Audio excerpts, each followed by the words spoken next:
Sering nggak Anda merasa kecemasan Anda terhadap rezeki membuat kebahagiaan Anda terganggu? Ngerasa nggak? Saya ngerasa kok. Ibu saya memberangkatkan saya secara bertatih-tatih karena saya bermimpi sejak dulu pergi ke Mesir mempelajari ilmu agama karena terinspirasi sama Profesor Quraish Shihab. Kalau ke Mesir itu pengen jadi apa? Pengen jadi Pak Quraish Shihab. Udah titik. Alhamdulillah sahabat-sahabat sekalian, selama saya hidup di Mesir dengan keterbatasan apapun tidak pernah ada episode saya mau makan, makanan nggak ada, itu nggak pernah. Kenapa? Saya kasih rahasia ya. Anda kalau misalnya berbisnis, jualan ya di jalan, pengen bisnis Anda untung dan mendapatkan keberkahan. Caranya gimana? Kata guru saya, jam 6, setengah 7 buka. Pernah saya ngajar itu di saat saya terhimpit punya hutang 3,5 juta kalau nggak salah. Itu hutang terbanyak level saya. Hutang terbanyak jadi mahasiswa 3,5 juta. Saya pusing minta ampun itu. Gara-gara waktu itu saya pengen bisa nulis, saya nggak punya laptop. Anda kalau menyangka Tuhan Anda pelit, ya sudah hidup Anda sengsara. Hotman Paris tahu Hotman Paris kan? Tanya sama Hotman Paris. Saya pernah lihat wawancara dia, itu kegiatan dia non Muslim. Tapi lihat, Allah itu adil. Siapapun yang menempuh jalan-jalan kesuksesan duniawi, Muslim atau non Muslim, padahal dia akan memetik buahnya. 17 tahun 3 anak, hidup ngontrak. 17 tahun. Kalau kamu bahagia rumah tangga, cari perempuan yang solehah. Bismillahirrahmanirrahim. Assalamualaikum warahmatullahi wabarakatuh. Alhamdulillah wassalatu wassalam ala habibina wa syafi'ina rasulillah wa ala alihi wa sahbihi wa man wala wattaba'a hudah wa ba'd. Allahumma akhrijna min dhulumatil wahab wa akrimna binuril fahm. وافتح علينا بمعرفة العلم وسهل أخلاقنا بالحلم واجعلنا ممن يستمعون القول فيتبعون أحسنه سبحانك لا علم لنا إلا ما علمتنا إنك أنت العليم الحكيم ولا حول ولا قوة إلا بالله العلي العظيم اللهم علمنا ما ينفعنا وزدنا علما وبعد. Pertama, terima kasih kepada para mahasiswa yang sudah memberikan kesempatan ini. Saya pertama kali ke Jogja. Mungkin ada sebagian yang tadi hadir di UGM ya. Selama 30 tahun di muka bumi, pertama kalinya saya ke Jogja itu hari ini. Jadi alhamdulillah gara-gara YouTube. Ya, kalau nggak gara-gara YouTube ya begitulah zaman sekarang, zaman medsos ya. Ini saya lihat semuanya anak muda, nggak ada ibu-ibu kan? Nggak ada ibu-ibu ya? Nggak ada ibu-ibu. Artinya pembicaraan kita harus pembicaraan anak muda. Karena di sini juga nggak ada bapak-bapak, ya nggak? Ada bapak nggak di sini? Yang merasa tua dah, yang merasa tua nggak ada kan? Semuanya mahasiswa saya lihat ya. Ini kira-kira obrolan pengen serius atau pengen santai?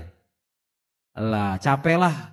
Capek kita kalau bicara serius terus ya. Di kampus udah dikasih, dicekokin ini itu, datang ke masjid. Masjid itu harusnya memberikan kesejukan, memberikan kenyamanan batin. Dan memang itu yang kita butuhkan dalam beragama, saudara-saudara. Sekarang itu kita hidup beragama, banyak orang merasakan agama itu terasa tidak bermakna bagi dirinya.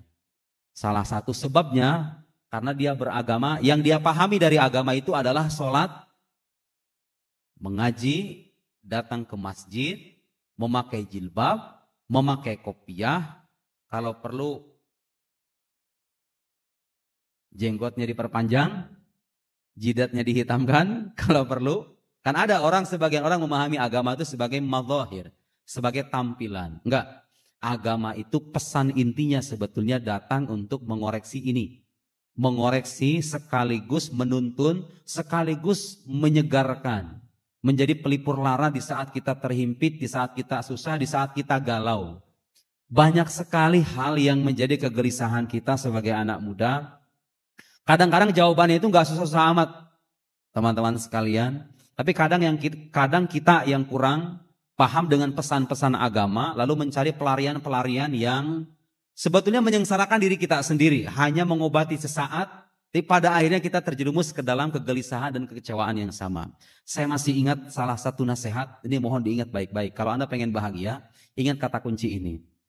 Salah satu atau katakan 2 hal yang perlu kita tanamkan dalam batin kita supaya kita hidup dengan penuh kesejukan, kenyamanan, kebahagiaan. Tentunya ada 2 kata kunci yang harus Anda hindari. Pertama itu namanya kalau dalam bahasa Arab hammur rizq. Yang kedua hammul khalq. Apa itu artinya ham? Ham itu semacam kekecewaan, kegelisahan.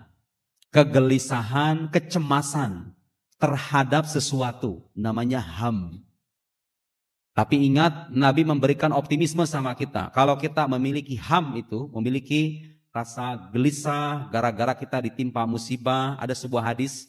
Hadis ini kalau Anda pahami dengan baik, gak ada celah dalam hidup kita untuk bersikap pesimis dalam beragama. Ma yusibul muslima min nasabin, wala hammin, wala huznin, wala adhan, wala ghammin, hatta syauka allati yushakuha, illa kafarallahu biha min khotoya. Kata Nabi, perhatikan. Tidaklah menimpa seorang muslim. Tentunya muslimah juga ikut ya. Ini bukan anti gender ya. Bukan bias gender nih. Kalau Nabi menyebut kata muslim, muslimah juga ngikut gitu loh. Tidaklah menimpa seorang muslim dari rasa lelah. Anda kalau belajar capek kan? Pastilah. Nunggu pasangan juga capek. Nunggu jodoh itu capek loh. Iya enggak? Apalagi kalau udah ditikung gitu. Aduh udahlah. Jadi kelelahan yang kita dapat, dengerin nih kata Nabi. Kelelahan yang kita dapat, rasa sakit, rasa lelah. Wala hammin, kecemasan, wala ghammin, wala huznin, kesedihan, wala adhan. Adhan itu artinya gangguan. Anda misalnya pergi ke jalan, tiba-tiba ada orang datang mengganggu dalam bentuk apapun, gangguan apapun. Itu semua yang kita dapat, saudara, yang membuat air mata Anda tercucur, yang membuat hati Anda gelisah, yang membuat hati Anda menderita, apapun itu bentuknya, kata Nabi apa? Allah dengan semua penderitaan itu menghapus dosa-dosa Anda. Sampai-sampai Nabi melukiskan kalau ada duri nempel di tangan kita. Duri kecil, yang sakitnya nggak seberapa, itu dihitung. Karena itu orang beragama kalau memahami pesan agamanya dengan baik, musibah itu hanya lewat aja. Ya, tapi kan kita sedih, ya nggak apa-apa. Kesedihan itu sengaja Allah berikan supaya kita mengetuk pintunya dan kita ingat, betul nggak? Sampean kalau misalnya orang kaya raya, ya rata-rata nih misalnya orang-orang kalau keluar dari Korea kaya, saya kayaknya nggak bakal hadir di sini deh. Ya kan, mainnya di sono no, kopi shop, nongkrong, ya enggak? Ya, rata-rata orang itu ketika diberikan kenikmatan sering lupa. Diberikan kesengsaraan, ingat, betul enggak? Sampai kalau bisa lagi tenggelam dalam rasa cinta dengan pacar, bawaannya kan pengen berduaan terus, ya enggak? Bukan ke masjid loh. Ada enggak orang pengen pacaran kemudian ayo kita jalan ngedate ke masjid, enggak ada kan? Ya hanya beberapa mungkin iya sok-sokan pengen ngaji gitu kan, ujung-ujungnya itu sama juga, ke kopi shop juga gitu loh. Jadi ketika Tuhan memberikan kita sedikit ujian, sedikit kesedihan, sebetulnya itu bukan cara Tuhan menyengsarakan kita. Memang tujuannya bukan menyengsarakan, tapi itu bagian dari cara Allah Subhanahu wa taala memuliakan dan menaikkan derajat kita. Jadi agama itu memberikan pesan begitu. Kalau kita merasa sedih, merasa kecewa, merasa cemas, Allah Subhanahu wa taala mengangkat derajat, kemudian melipat gandakan ganjaran. Karena Nabi SAW bersabda dalam hadis, asyadun nasi bala'an al-anbiya. Manusia yang paling banyak ujian itu para nabi, bukan kita. Karena itu jangan bertanya-tanya kalau Tuhan ada, kenapa ya ada penderitaan? Kata suka ada kayak gitu kan? Ya, Anda lupa, yang paling menderita itu para nabi itu sebetulnya. Jadi nggak ada hubungan timbal balik. Kalau Allah sayang kepada hamba, seolah-olah hidupnya nyaman terus. Enggak. Justru kalau orang itu semakin tinggi derajatnya, ujiannya kadang-kadang semakin berat. Buktinya para nabi kekasih Allah itu diuji dengan sangat berat. Anda yang sekarang diuji dengan ragam ujian apapun, jangan pernah merasa itu adalah cara Tuhan melaknat kehidupan Anda. Enggak, sebaliknya.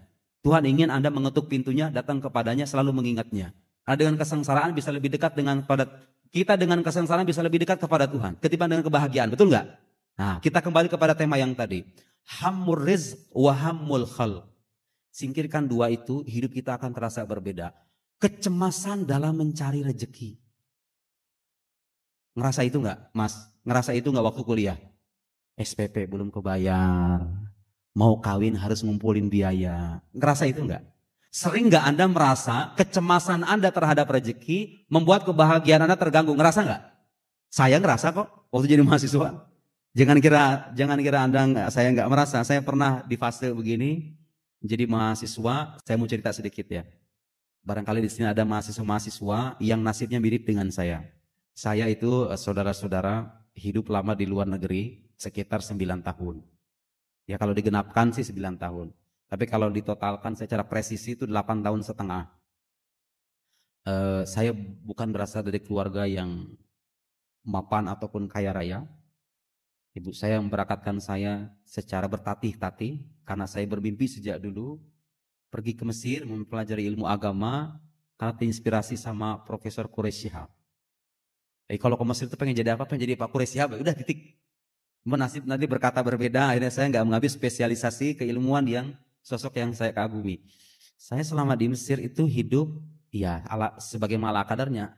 Anda percaya atau tidak, saya melihat piramid itu di tahun ke-7 ketika saya di Mesir. Tahu piramid kan? Saya pergi ke Mesir, baru ngeliat piramid begini tahun ke-7. Itu pun pas saya mau pulang, khawatir ditanya sama orang, pernah ke piramid apa enggak gitu kan. Malu saya kalau nggak bisa. Kalau nggak menjawab iya, kalau misalnya nggak menjawab iya. Akhirnya saya daripada malu, ya sudah saya pergi ke piramid, ambil foto begitu ya.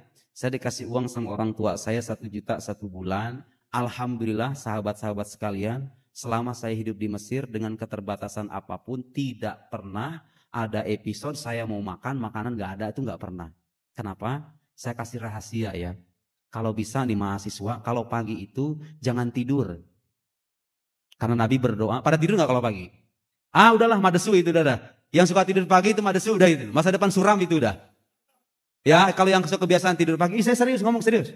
Saya sering ditanya nih, gimana caranya bisa menghasilkan buku-buku kayak begitu tuh. Di antara rahasia saya yang sering saya bagikan sama orang-orang, gunakan waktu pagi. Kenapa harus pagi? Waktu pagi itu waktu yang sangat diberkahi oleh Allah. Karena Nabi sendiri berdoa dalam salah sebuah hadis, Allahumma barik li ummati fi bukuriha. Ya Allah berkahilah umatku di waktu pagi mereka. Sampai-sampai guru saya bilang, Anda kalau misalnya berbisnis, jualan ya di jalan, pengen bisnis Anda untung dan mendapatkan keberkahan. Caranya gimana? Kata guru saya, jam 6, setengah 7 buka. Orang masih pada tidur, biarin aja. Minimal Anda mendapatkan keberkahan doanya Nabi. Kalaupun gak ada orang datang, minimal Anda mendapatkan keberkahan doanya Nabi, karena doa Nabi itu mustajab, gak mungkin ditolak sama Allah. Dan terbukti. Itu banyak penelitian-penelitian sekarang melakukan apa namanya, di Miracle of Morning. Sampai ada bukunya itu kan, pernah melihat gak itu? Mujizat, diterjemahkan ke dalam bahasa Arab, judulnya Mu'jizatus Sobah. Lihat di internet, ada itu. Orang-orang yang sukses secara dunia itu rata-rata, Hotman Paris tahu Hotman Paris kan? Tanya sama Hotman Paris, saya pernah lihat wawancara dia, itu kegiatan, dia non-muslim. Tapi lihat, Allah itu adil. Siapapun yang menempuh jalan-jalan kesuksesan duniawi, muslim atau non-muslim, padahal dia akan memetik buahnya.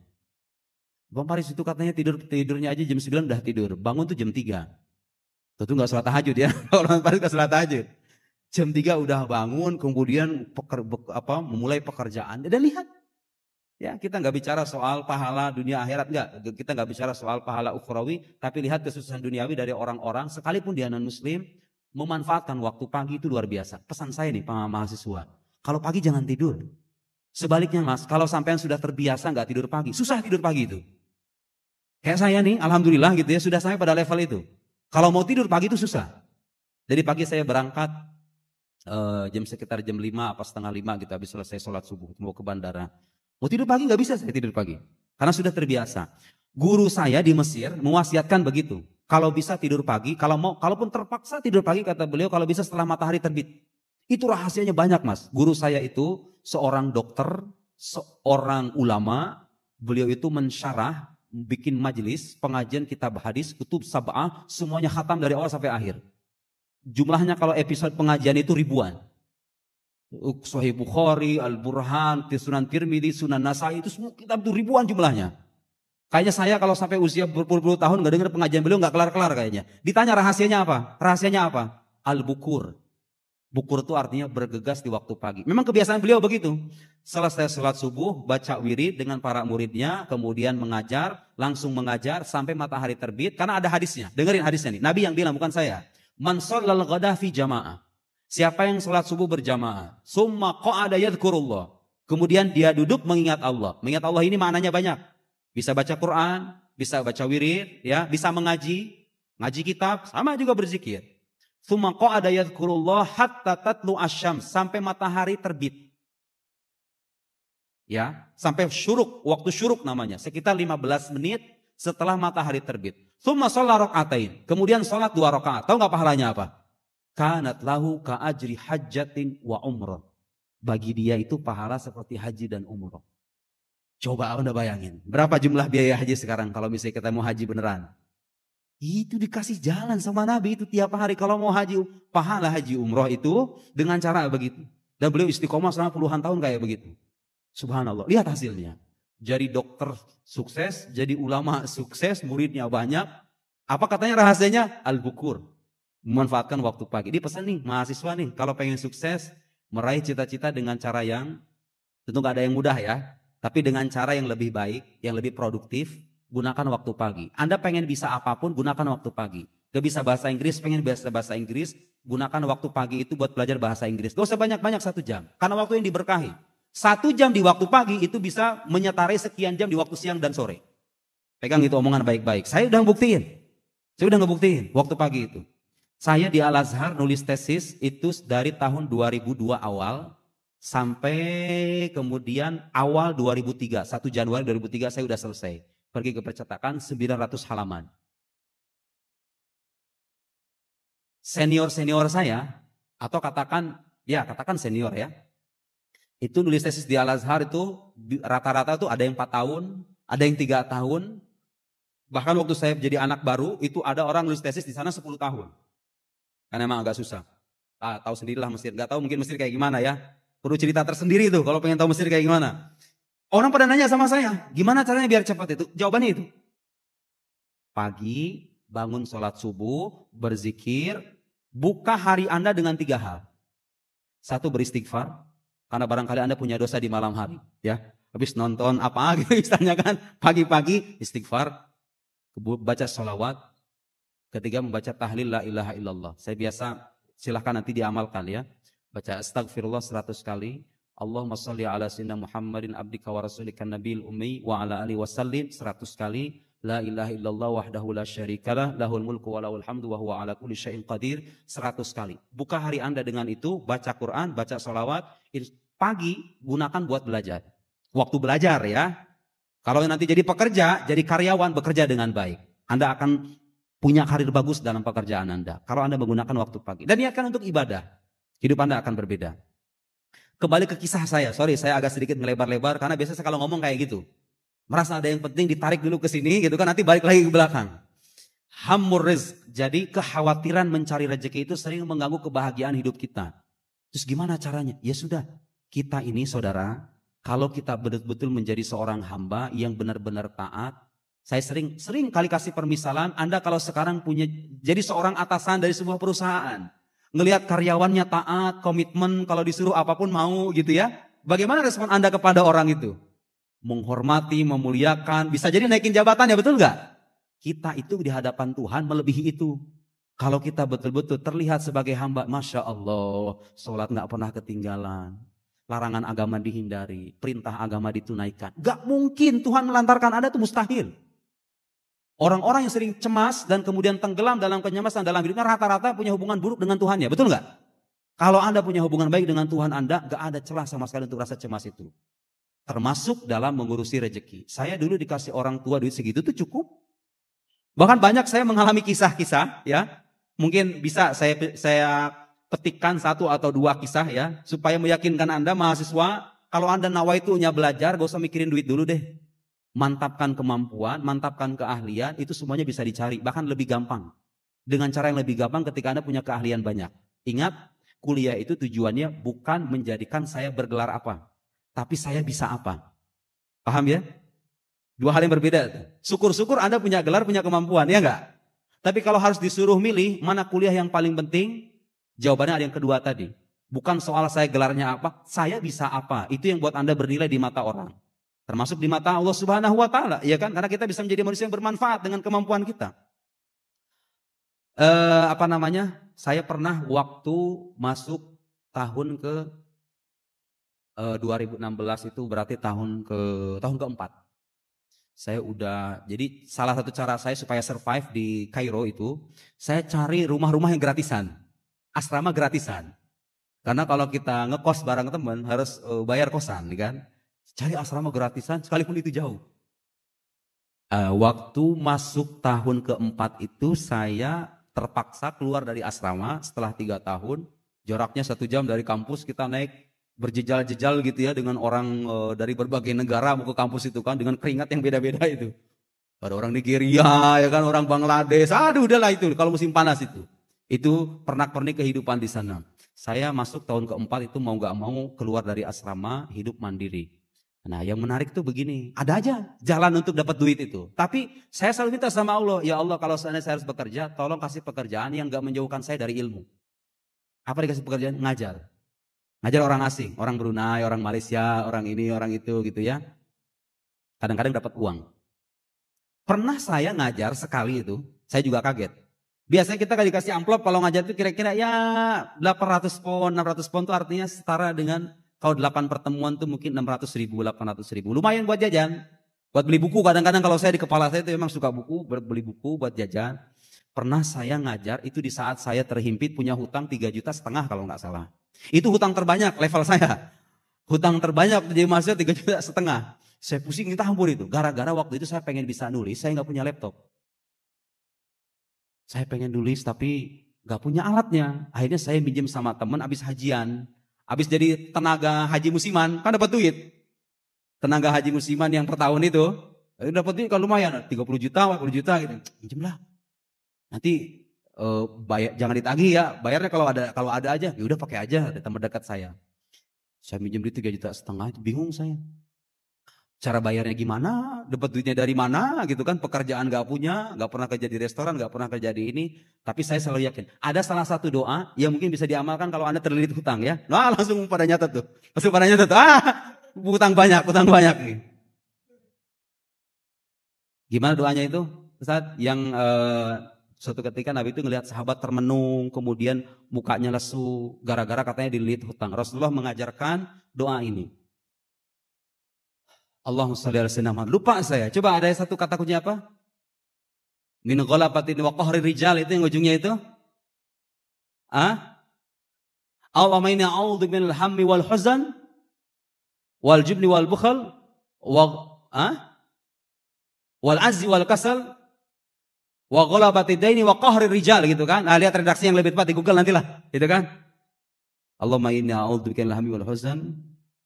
Ya Allah ya Karim, udah lama saya ngedoain itu karena udah gak punya hutang. Enggak, jangan ditiru. Doa tetap doa. Jangan ditiru ini mah. Jangan ditiru. Enggak, ini masa lalu saya. Itu diamalin doa itu tuh. Yang ada ghalabatid dain, ya kan? Terdominasi oleh hutang gitu loh. Terhimpit oleh hutang. Waqar rijal. Saya mengamalkan doa itu tuh pagi sore. Subhanallah saudara. Kalau kita berbaik sangka sama Allah, ana inda dhanni abdi bi. Dengerin itu ya, hadis kursi itu. Aku itu tergantung sangkaan hambaku terhadapku. Anda kalau menyangka Tuhan Anda pelit, ya sudah hidup Anda sengsara. Menyangka Tuhan Anda maha kaya, menjamin rezeki Anda gak akan dikecewakan. Kalau hidup Anda benar ya, kalau hidupnya benar ya, subuh jangan dijamah sama duha gitu loh. Nah kalau orang-orang yang subuhnya dijamah sama duha, sholat subuh jam 8 ya jangan harap. Ya Anda juga harus memenuhi hak Tuhan, ya kan, disembah. Sebagaimana aja, sholat jangan ditinggalin. Ya, hidup Anda lempeng, Anda berbaik sangka sama Tuhan, mustahil Tuhan mengecewakan Anda. Saya mengalami itu. Gimana itu cara Allah mengabulkan itu? Ya Allah ya Karim. Allah wasi', Allah itu maha luas, tertutup dari satu pintu, pintu yang lain terbuka. Ceritanya datang orang Malaysia, anak baru. Dari Malaysia, dari negeri Johor waktu itu. Datang ke saya mentornya itu. Karena mentornya itu saya ajar. Kemudian bilang, Ustadz mau gak ngajar? Katanya, sekelompok anak baru mahasiswa dari Malaysia. Kata saya, buat apa? Ya biasa mereka ada kelas permulaan sebelum nanti masuk kuliah katanya. Oh ya sudah, ngajarin mubtada khobar gitu kan. Mubtada khobar fa'il maf'ul. Ya bisa, saya bisa. Dalam hati emang lagi butuh duit. Gitu. Habis itu ditanya, Ustadz fee-nya berapa katanya. Enggak usah, saya enggak mau matok tarif. Terserah aja, itu masih ikhlasnya kalian aja. Ini kami punya inisiatif 35 pon per orang. 35 pon itu waktu itu setara dengan 30.000. Sebelum mata uang anjlok seperti sekarang itu, dulu masih 30.000. 30.000, oke. Saya oke aja, siap aja. Kapan ngajarnya? Hari Kamis, hari Jumat, oke. Saya datang ke sana, orang Malaysia itu. Sudah memperlakukan kita kayak seorang ulama beneran. Dikasih ruangan khusus, diajak makan dulu. Baru naik ke atas ngajar. Ya ngajar begituan, ngajar tema-tema yang sederhana ya buat mahasiswa pemula. Saya ngajar dari jam 9 mungkin sampai jam 2 atau jam 3-an gitu ya. Tapi ada break. Normal lah, ngajar normal gitu.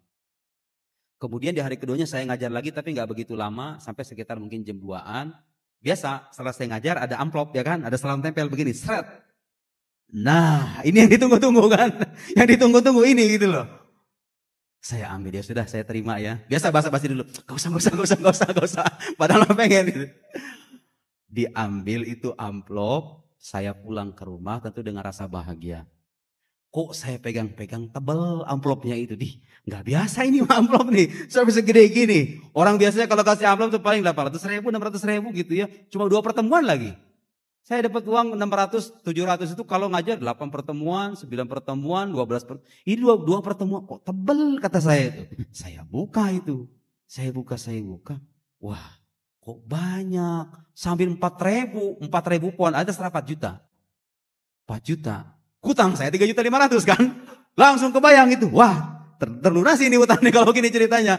Tapi nggak begitu. Soalnya dia menyepakati dari awal kata 30 pohon aja. 30 pohon tuh saya hitung-hitung dikalikan 100 orang. Artinya saya dapat 3.000 dong, ya kan? Saya telepon panitianya.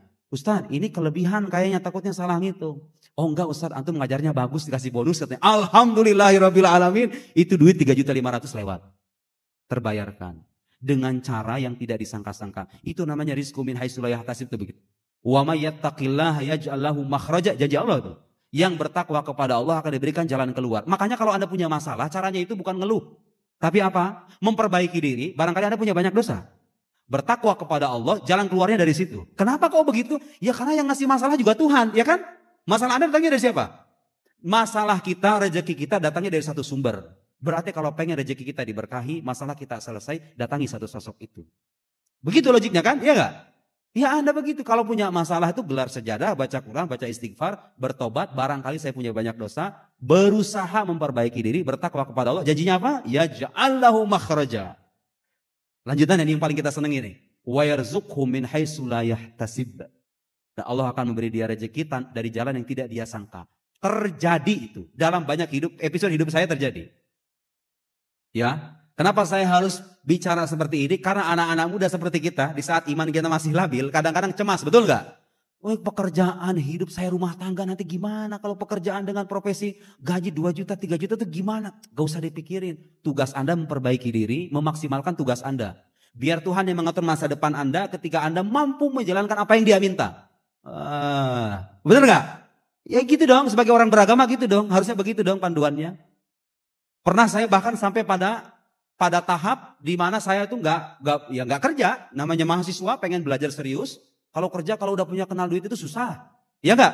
Ada nggak di sini yang jadi pebisnis, mahasiswa sekaligus pebisnis? Itu biasanya belajarnya itu agak ya gitu ya, berombak gitu loh. Kadang turun naik, turun lagi gitu loh. Susah, hindari kalau bisa. Ya tentu kalau beda kasus kalau terpaksa ya, dorongan keadaan tak apa-apa. Tapi yang jelas jangan jadikan itu sebagai tujuan utama. Sebagai penyangga saja. Saya lagi guling-guling di atas kasur. Kemudian tiba-tiba ada orang Mesir nelpon saya. Nuruddin, anta Nuruddin, ayo mana? Ini diamal, ini disugal katanya. Saya punya kerjaan nih, tawarin. Lagi guling-guling di atas kasur, duit saya udah habis. Orang Mesir tiba-tiba nelpon nge-WA saya. Mau gak katanya menerjemahkan ini dari Arab ke Indonesia? Saya kasih duit gede ya. Cuman 12 halaman sekitar 700 atau 800 pon gitu. Pengen lah, ayo apa kita kirimin langsung. Itu nerjemah ada kali 15 menit. Modal 15 menit nerjemahin karena kita udah hidup lama di Arab kan. Paham gitu loh. Nerjemahin gitu doang mah gampang. Jadi 12 halaman itu 15 menit, 20 menit selesai. Dapat duit. Gak cuma selesai itu. Pas dilihat terjemahannya, oh ya sudah. Ternyata yang nelpon saya itu salah seorang pegawai atau karyawan di channel televisi swasta di Mesir. Cuma channel dari aliran lain gitu loh. Waktu saya butuh duit, mau gimana lagi ya kan? Selama gak bertentangan dengan ajaran saya, ya sudah saya jalani aja. Kemudian, kita mau casting katanya. Jadi backsoundnya. Saya datang ke sana. Nah di sana inilah saya nemu nasihat. Yang saya kira nasihat yang kedua ini nanti akan saya ceritakan. Jadi sangat penting untuk para jomblo ya. Nanti sebelum ke sana. Casting, kemudian pertama kalinya saya tuh kerja sama orang Mesir. Itu sekali-kalinya, nggak kerja dalam arti resmi gitu, nggak. Dikasih duit sekitar 1.200 pon, berapa gitu, 1 juta lebih. Di saat saya lagi butuh-butuhnya. Walhasil banyak saudara. Orang yang mengalami kejadian semacam ini tuh. Orang yang merasa berbaik sangka kepada Tuhannya, berupaya menjalankan tugasnya sebagai hamba. Waktunya belajar, dia belajar. Waktunya bekerja, dia bekerja. tanpa ada keluhan, tanpa ada buruk sangka dengan pemberian rezeki yang sudah ditetapkan oleh Allah Subhanahu wa taala. Waktu saya kerja itu tuh, dengar satu nasihat begini bunyinya, ya Allah ya Karim, jomblo nih, dengar ini. Kalau dengar nasihat ini nih, ya. Kalau Anda pengen hidup, ini rata-rata jomblo kan berapa persen nih? 1 sampai 100 berapa persen nih? 80%. Itu apa tuh yang ini nih? Udah kawin itu, udah kawin. Beda kalau dari mukanya beda lah. Jadi waktu itu ada dengar orang Mesir ngomong begini. Ya Muhammad katanya, manggil Muhammad. Idza aradta an tatazawwaj fa'alaika bimra'ah taqiyah. Wallahi ana ishtu 17 sana fil hayah zawjiyah. Saya sudah hidup 17 tahun dengan istri saya. 17 tahun 3 anak, hidup kontrak. 17 tahun. Kalau kamu bahagia rumah tangga, cari perempuan yang solehah, yang bertakwa. Bertakwa itu artinya solehah, orang yang berakhlak. Yang berakhlak, yang bertakwa, yang benar-benar menjalankan agamanya. Jangan terpukau dengan tampilan. Karena yang menjadi penyangga kehidupan rumah tangga yang sesungguhnya itu adalah akhlak dan agama. Agama itu bagus, bagus semuanya. Benar memang. Coba sekarang nih, ibu-ibu maaf. Ini nih apa namanya, adik-adik mahasiswa yang sebelah kiri ini ya. Anda kalau punya suami, agamanya bagus, mungkin gak jadi pengangguran. Mustahil, kalau agamanya benar loh ya. Karena orang beragama itu tahu betul, ibadah itu gak cuma di masjid. Kalau dia mencari nafkah, mencari uang, kemudian diberikan infaknya kepada istri, itu bagian dari ibadah juga, ya enggak? Orang beragama yang menghayati agamanya dengan baik loh ya. Gak mungkin jadi pengangguran, dia akan berusaha tahu betul bahwa ketika dia keluar, naik motor, mencari uang, itu sedang menjalankan agamanya. Mungkin gak orang yang agamanya benar melakukan KDRT? Mungkin gak? Mustahil. Karena kalau orang beragama tahu betul seperti apa kemuliaan perempuan. Sama laki-laki juga. Kalau Anda punya perempuan yang salehah itu kira-kira, ya ini kira-kira aja. Mungkin gak ketika Anda dalam keadaan lelah bekerja, entah itu narik lah, entah itu dari pabrik, datang kemudian cucu kayak tonggeret gitu, mungkin gak itu kira-kira? Kan ada tipe perempuan begitu kan? Yang nyerocos saja kerjanya ngomelin suami gitu loh. Ada yang begitu kan? Mungkin gak itu? Mungkin gak? Gak mungkin. Gak mungkin. Karena tahu betul. Lisan yang tidak terjaga, yang bisa melukai hati suami itu lisan yang tidak diridhoi oleh Allah Subhanahu wa taala. Ya kan? Bagi orang beragama gitu kan? Kunci kebahagiaan rumah tangga. Saya 17 tahun menikah katanya. Itu merasakan kebahagiaan, dan kalau kamu mau bahagia rumah tangga, cari perempuan kayak begitu. Nah, di saat yang berbeda, saya waktu itu pulang dari kuliah ketemu sama dosen saya, naik mobil, kemudian dosen saya biasa jomblo curhat sama dosen ya kan. Maulana ana uridu zawaj. Saya pengen kawin. Saya pengen kawin. Wa idza aradtu an atazawwaj bima tansahani. Kalau saya pengen kawin ya Maulana, yang Tuhan, kira-kira nasihat apa untuk saya? Saya hanya satu kata yang beliau almarhum, udah almarhum, dosen sepuh. Saya masih ingat di mobil ngomong kayak begitu. Ya bunai, idza aradta an tatazawwaj fa 'alaika an tata'akkad min akhlaqiha. Kalau pengen nikah dengan perempuan, langkah paling pertama dan yang paling utama itu apa? Pastikan akhlaknya. Bukan pastikan kecantikannya, keturunannya, ya, atau kedudukan prestasinya, itu sampingan semuanya. Kenapa? Saya punya katanya mahasiswa, perempuannya itu hafizah, hafal Al-Quran. Seorang azhariyah, sekolah di Al-Azhar, mahasiswi berprestasi. Ya suaminya juga mahasiswa Al-Azhar. Cerita sama saya, dia mengira bahwa kalau perempuan hafal Quran, otomatis soleha gitu, paham nggak? Itu tuh banyak perempuan soleh yang hafal Quran, banyak ya, kita nggak menafikan itu. Tapi ini ada sebagian perspektif dan sudut pandang yang kadang-kadang keliru. Disangkanya kesalehan itu diukur dengan apa yang tampak, paham nggak? Gara-gara dia salah paham itu, akhirnya apa katanya? Dia nggak mengira, dia disangkanya itu perempuan berprestasi, hafal Quran, soleha gitu loh. Ya Allah ya Karim, ketika udah rumah tangga, mulutnya nggak bisa dijaga. Akhirnya apa? Gak merasakan manusia rumah tangga gara-gara berjodoh dengan orang yang tidak berakhlak, yang tidak kita pastikan terlebih dulu akhlaknya. Lihat itu. Betapa kehidupan kita sering dibalik. Ya enggak? Anda kalau nikah sering yang ditanya itu apa biasanya? Dek, pekerjaannya apa? Penghasilannya berapa? Mau ngasih berapa sebelum resepsi? Ada yang mensyaratkan motong kambing 5, ya kan? Ada yang mensyaratkan macam-macam orang zaman sekarang tuh. Padahal sandaran utama, penyangga utama kehidupan rumah tangga bukan itu semua. Anda paham agama, mengamalkan agama, itu menjadi modal paling penting dalam hidup rumah tangga, termasuk kehidupan pribadi kita sekarang. Ya, Jadi bagi para jomblo ini sebelum saya masuk ke dalam petikan nasihat yang lain, kalau Anda sekarang merasa gelisah, merasa cemas dengan pendamping hidup Anda, ingatlah bahwa jodoh itu adalah cerminan dari diri Anda sendiri. Pengen dapat perempuan yang soleha, ya sudah, tugas Anda itu bukan nyari pacaran ke sana kemari, bukan, perbaiki diri.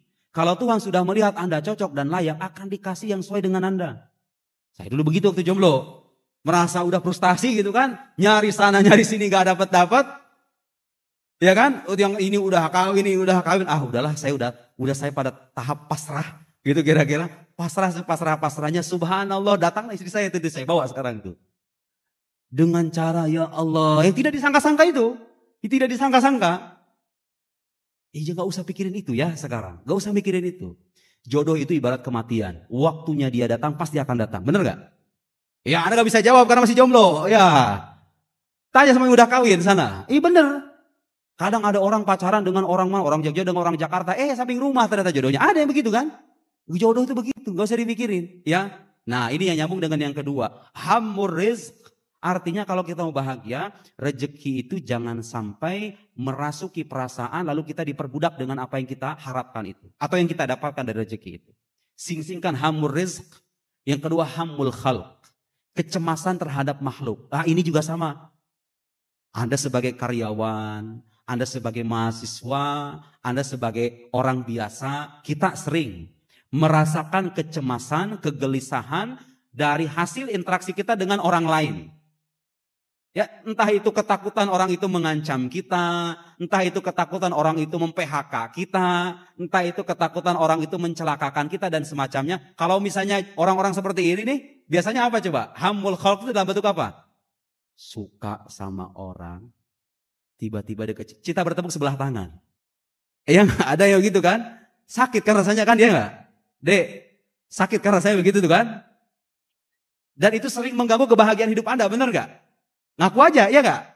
Kalau kita suka sama orang dari satu arah itu kemudian dia berpaling ke lain muka, ya Allah ya Karim. Itu yang mengganggu kenyamanan hidup itu. Karena Anda terlalu berharap sama manusia. Ingat, semakin tinggi harapan Anda kepada manusia, semakin dalam tingkat kekecewaan Anda. Benar enggak? Semakin sedikit harapan Anda kepada manusia, semakin Anda mudah untuk hidup bahagia. Semakin tinggi harapan Anda kepada manusia, semakin mudah Anda terjatuh dalam perasaan kecewa. Nah, ya bener kan? Di jomblo tuh langsung pada ngangguk gini saya. Mantan-mantan ini nih, mantan-mantan korban penikungan ini ya kan?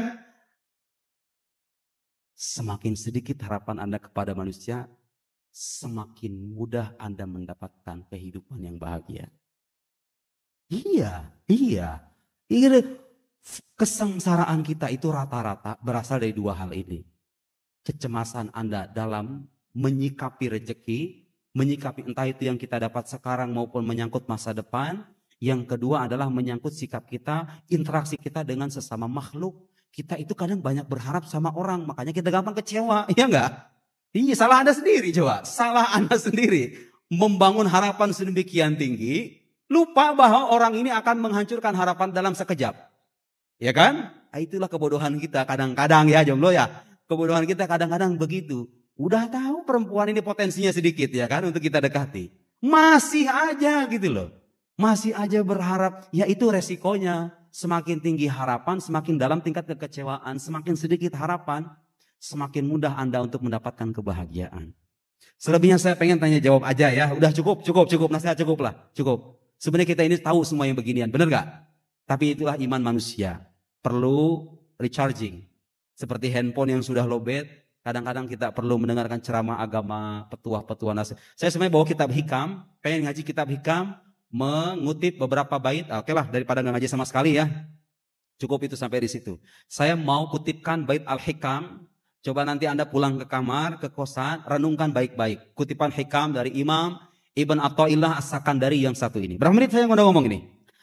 Imam Ibn Athaillah As-Sakandari. Dengarkan saudara-saudara, ini hikmah yang sangat mendalam dan luar biasa. Arih nafsaka minat tadbir. Fama qama bihi ghairuka anka la taqum bihi li nafsik. Ya Allah. Anda kalau paham hikmah ini ya, hidup Anda yang penuh dengan penderitaan itu akan berubah menjadi kesejukan yang mendalam. Dengarkan. Arih nafsaka minat tadbir. Istirahatkan dirimu dari pengaturan. Kita dalam hidup sering ngatur sesuatu kan. Pagi-pagi udah mikirin ini, mikirin. Emang gak boleh? Bukan gak boleh. Belum ada lanjutannya ya. Dengarkan lanjutannya. Mengatur gak boleh. Bukan itu maksudnya. Fama qawma bihi ghairuka anka la takum bihi li nafsik. Yang sudah dilakukan oleh orang lain, kamu gak usah ngelakuin lagi. Gitu kira-kira gampangnya. Mas. Sampean sekarang kalau misalnya punya tugas kuliah dikasih sama dosen, ya, dikasih sama dosen. Kamu bagian chapter ini, chapter ini, chapter ini. Yang lain udah ada yang nge-handle. Kira-kira kita lakuin nggak?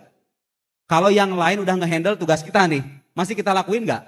Buat apa kan? Buat apa kan udah ada yang nge-handle. Bagian ini buat dia, ngapain saya ngerjain tugas dia kan gitu kira-kira, ya nggak? Kita ini hidup sudah diatur sama Allah. Rezeki kita, jodoh kita semuanya udah diatur. Kalau kita sadar Allah sudah mengatur segala hal menyangkut kehidupan kita. Gak usah pusing-pusing mikirin dan mengatur hidup kita gitu loh, paham gak?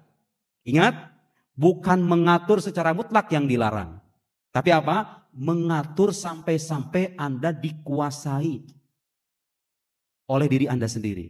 Ada kan orang-orang yang terlalu fokus mengatur rezeki sampai dia lupa dengan Tuhannya, lupa kewajibannya, lupa dengan fisiknya. Ada nggak? Ah, itu yang salah. Tapi itu nggak bertentangan. Anda mengatur bisnis, pengen dapat keuntungan, jadi mahasiswa, mengatur strategi biar cepat lulus, cepat kawin gitu kan, ditarget begini nggak jadi masalah. Yang menjadi persoalan adalah Anda mengatur kehidupan sampai-sampai Anda lupa dengan hal yang lebih penting dari itu. Sampai-sampai Anda dikuasai oleh diri Anda sendiri gitu. Sampai lupa diri. Sampai lupa bahwa sebetulnya apa yang kita atur itu udah diatur sama Allah. Ngapain pusing-pusing, paham nggak? Al-jawarih ta'mal wal qulub tatawakkal. Fisik kita bekerja, Anda kuliah, bekerja, fisik jalan, tapi hati itu tawakal sama Allah. Berbaik sangka sama Allah. Kita bekerja mencari rezeki, betul.